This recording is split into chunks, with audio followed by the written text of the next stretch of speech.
sediment cores as a way to track how Lake Scugog has changed over time, to answer questions like how are fish populations changing over time, or have blue-green algae become more abundant today than they were in the past. But lake sediments don't just tell us about the history of the lake itself, they tell us about the history of the whole watershed.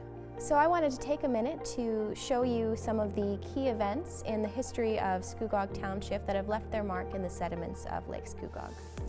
So the sediment core that I have here was collected from just off the Port Perry Marina behind me.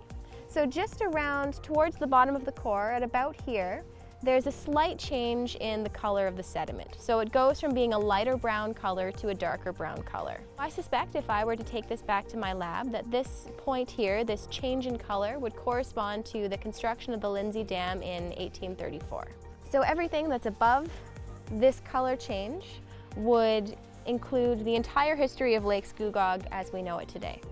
So before the construction of the Lindsay Dam, Lake Scugog was actually two smaller lakes that were connected by a channel and surrounded by wetlands. When the dam was created, the newly formed Lake Scugog flooded organic-rich soils, and this caused an increase in productivity and nutrients within the lake itself. We see this in the color of the sediments as it transitions from being more mineral-based here to more organic-rich. The arrival of European settlers in southern Ontario, not just in Scugog Township, led to the clearing of large areas of land for agriculture. And this shows up in the sediments as an increase in ragweed pollen. If we were to look at the pollen in the sediments preserved under the microscope, we would be able to pinpoint the arrival of European settlers to Scugog Township. In 1883, about a third of the downtown Port Perry core was devastated by a fire.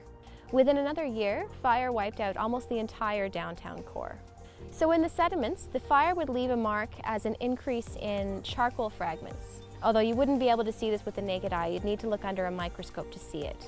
It would also leave a chemical signature in the sediments as an increase in a group of contaminants known as polycyclic aromatic hydrocarbons, or PAHs. Reports say that smoke from the fire was visible all the way in Whitby, so you can only imagine the ash that would have fallen on Lake Scugog. And all this is just a tiny fraction of the information that we can get from just one tube of mud.